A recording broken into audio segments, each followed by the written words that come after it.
हरि ओम। कृष्णाय वासुदेवाय हरिये परमात्मने प्रणतक्लेश विनाशाय श्रीकृष्णाय नमः। वासुदेवं सुतं देवं कंसचाणूरमर्दनं देवकी परमानंदं कृष्णं वंदे जगद्गुरु। बोलो श्री कृष्णचंद्र भगवान की जय। श्रीमद् भगवद गीता 15वां अध्याय।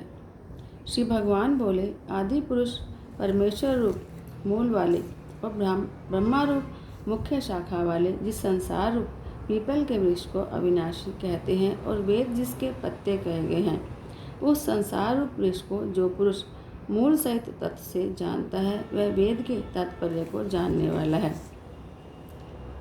उस संसार वृक्ष की तीनों गुण रूप जल के द्वारा बढ़ी हुई और विषय भोग रूप कोपलों वाली देव, मनुष्य और तिर्यक आदि योनि रूप शाखाएं नीचे और ऊपर सर्वत्र फैली हुई हैं और मनुष्य लोक में कर्मों के अनुसार बांधने वाली अहंता, ममता और वासना रूप जड़ें भी नीचे और ऊपर सभी लोकों में व्याप्त हो रही हैं। इस संसार वृक्ष का स्वरूप जैसा कहा गया है वैसा यहाँ विचार काल में नहीं पाया जाता, क्योंकि न तो इसका आदि है, न अंत है और न इसकी अच्छी प्रकार से स्थिति ही है। इसलिए इस अहंता, ममता और वासना रूप अति दृढ़ मूलों वाले संसार रूप पीपल के वृक्ष को दृढ़ वैराग्य रूप शस्त्र द्वारा काटकर उसके पश्चात उस परम पद रूप परमेश्वर को भली भांति खोजना चाहिए, जिसमें गए हुए पुरुष फिर लौटकर संसार में नहीं आते। जिस परमेश्वर से इस पुरातन संसार वृक्ष की प्रवृत्ति विस्तार को प्राप्त हुई है, उसी आदि पुरुष नारायण के मैं शरण हूँ। इस प्रकार दृढ़ निश्चय करके उस परमेश्वर का मनन और निध्यासन करना चाहिए, जिसका मान और मोह नष्ट हो गया है, जिन्होंने आसक्ति रूप दोष को जीत लिया है, जिनकी परमात्मा के स्वरूप में नित्य स्थिति है और जिनकी कामनाएं पूर्ण रूप से नष्ट हो गई हैं। वे सुख दुख नामक द्वंद्वों से विमुक्त ज्ञानी जन इस अविनाशी परम पद को प्राप्त होते हैं। जिस परम पद को प्राप्त होकर मनुष्य लौटकर संसार में नहीं आते, उस स्वयं प्रकाश परम पद को न सूर्य प्रकाशित कर सकता है, न चंद्रमा और न अग्नि। वही मेरा परम धाम है। इस देह में यह जीवात्मा मेरा ही सनातन अंश है और वही इन प्रकृति में स्थित मन और पांचों इंद्रियों को आकर्षण करता है। वायु गंध के स्थान से गंध को जैसे ग्रहण करके ले जाता है, वैसे ही देह आदि का स्वामी जीवात्मा भी जिस शरीर का त्याग करता है, उससे इन मन सहित इंद्रियों को ग्रहण करके फिर जिस शरीर को प्राप्त होता है उसमें जाता है। यह जीवात्मा श्रोत्र, चक्षु और त्वचा को और रसना, घ्राण और मन को आश्रय करके अर्थात इन सब के सहारे से ही विषयों का सेवन करता है। शरीर को छोड़कर जाते हुए को अथवा शरीर में स्थित हुए को अथवा विषयों को भोगते हुए को, इस प्रकार तीनों गुणों से युक्त हुए को भी अज्ञानी जन नहीं जानते। केवल ज्ञान रूप नेत्रों वाले विवेकशील ज्ञानी ही तत्व से जानते हैं। यत्न करने वाले योगी जन भी अपने हृदय में स्थित इस आत्मा को तत्व से जानते हैं, किंतु जिन्होंने अपने अंतःकरण को शुद्ध नहीं किया है, ऐसे अज्ञानी जन तो यत्न करते रहने पर भी इस आत्मा को नहीं जानते।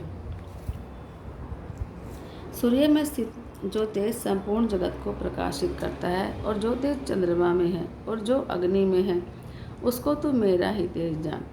और मैं ही पृथ्वी में प्रवेश करके अपनी शक्ति से सब भूतों को धारण करता हूँ और रस रूप अर्थात अमृत में चंद्रमा होकर संपूर्ण औषधियों को अर्थात वनस्पतियों को पुष्ट करता हूँ।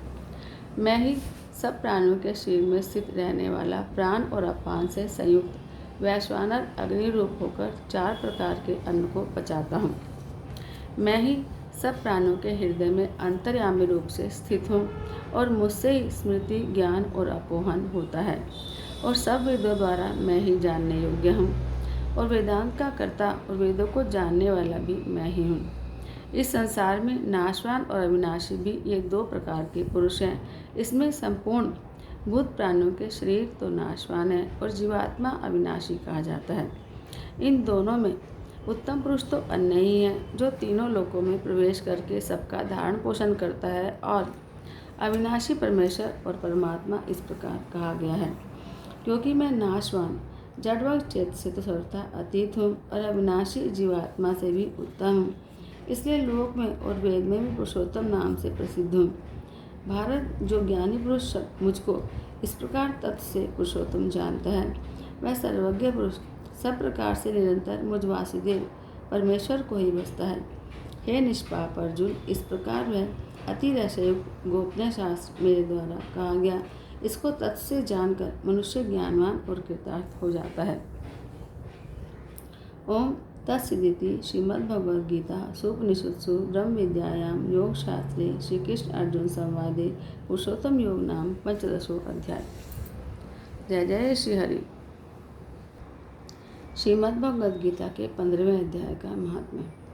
श्री महादेव जी कहते हैं कि पार्वती, अब गीता के 15वें अध्याय का महात्म्य सुनो।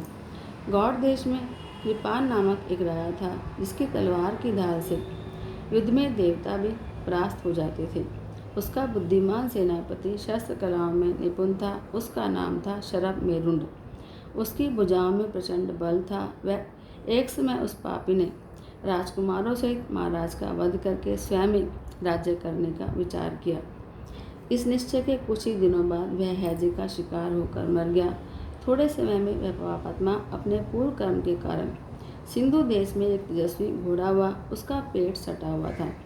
घोड़े के लक्षणों का ठीक ठाक ज्ञान रखने वाले किसी वैश्य पुत्र ने बहुत सा मूल्य देकर उस अश्व को खरीद लिया और यत्न के साथ उसे राजधानी तक ले आया। वैश्य कुमार वह अश्व राजा को देने के लिए लाया था। यद्यपि राजा उस वैश्य कुमार से परिचित था, फिर भी द्वारपाल ने जाकर उसके आगमन की सूचना दी। राजा ने पूछा, किस लिए आए हो? तब उसने स्पष्ट शब्दों में कहा, सिंधु देश में एक उत्तम लक्षणों से संपन्न अश्व था, जिसे तीनों लोगों का एक रत्न समझकर मैंने बहुत सा मूल्य देकर खरीद लिया। राजा ने आज्ञा दी, उसको यहाँ पर लेकर आओ। वास्तव में वह घोड़ा गुणों में उच्च श्रवा के समान था। सुंदर रूप का तो मानो घर ही था। शुभ लक्षणों का समुद्र जान पड़ता था। वैसे घोड़ा ले आया और राजा ने उसको देखा। अश्व का लक्षण जानने वाले राजा ने, उनके मंत्रियों ने उसकी बड़ी प्रशंसा की। सुनकर राजा अपार आनंद में निमग्न हो गया और उस वैश्य को मुँह मांगा स्वर्ण देकर उस घोड़े को उसने खरीद लिया। कुछ दिनों के बाद एक समय राजा शिकार खेलने के लिए उत्सुक हो उसी घोड़े पर चढ़कर वन में गया। वहाँ मृगों के पीछे उन्होंने अपना घोड़ा बढ़ाया। पीछे पीछे सब ओर से दौड़कर आते हुए सारे सैनिकों का साथ छूट गया। राजा हिरणों द्वारा आकृष्ट होकर बहुत दूर निकल गया। प्यास ने उसे व्याकुल कर दिया। तब घोड़े से उतरकर वह जल की खोज करने लगा। घोड़े को तो उन्होंने वृक्ष के तने के साथ बांध दिया और स्वयं एक चट्टान पर चढ़ने लगा। कुछ दूर जाने पर उसने देखा कि एक पत्ते का टुकड़ा हवा से उड़कर शिलाखंड पर गिरा। उसमें गीता के 15वें अध्याय का आधा श्लोक लिखा हुआ था। राजा उसे पढ़ने लगा। उस राजा के मुख से गीता के अक्षर सुनकर घोड़ा तुरंत गिर पड़ा और अश्व शरीर को छोड़कर तुरंत ही दिव्य विमान पर बैठकर वह स्वर्गलोक को चला गया। फिर राजा ने पहाड़ पर चढ़कर एक उत्तम आश्रम देखा, जहाँ नाग, केसर, केले, आम और नारियल के वृक्ष लहरा रहे थे। आश्रम के भीतर एक ब्राह्मण बैठे थे, जो संसार की वासनाओं से मुक्त थे। राजा ने उन्हें प्रणाम करके बड़े भक्ति के साथ पूछा, ब्राह्मण, मेरा अश्व अभी अभी स्वर्ग को चला गया है, इसका क्या कारण है? राजा की बात सुनकर त्रिकालदर्शी, मंत्रवेता और महापुरुषों में श्रेष्ठ विष्णु शर्मा नामक ब्राह्मण ने कहा, राजन, पूर्व काल में तुम्हारे यहाँ जो शरभ मेरुंड नामक सेनापति था, वह तुम्हें पुत्रों सहित मारकर स्वयं राजा हड़प लेने को तैयार था। इस बीच में हैजे का शिकार होकर वह मृत्यु को प्राप्त हो गया। इसके बाद वह उसी पाप से घोड़ा हुआ। तुम्हें यहाँ गीता के 15वें अध्याय का आधा श्लोक लिखा हुआ मिल गया था। उसी को तुम्हारे मुख से सुनकर वह अश्व स्वर्ग को प्राप्त हुआ है। फिर राजा ने सैनिकों के साथ ब्राह्मण को प्रणाम किया, क्योंकि सैनिक राजा को ढूंढते हुए वहाँ पर आ गए थे। और फिर वो सब वहाँ से चले गए और गीता के 15वें अध्याय के श्लोक के अक्षरों से अंकित उस पत्र को पढ़कर प्रसन्न होने लगे। उनके नेत्र हर्ष से खिल उठे थे।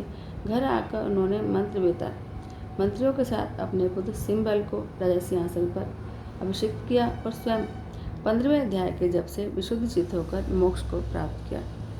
जय जय श्री राधे। ओम जय भगवत गीते मैया जय भगवत गीते।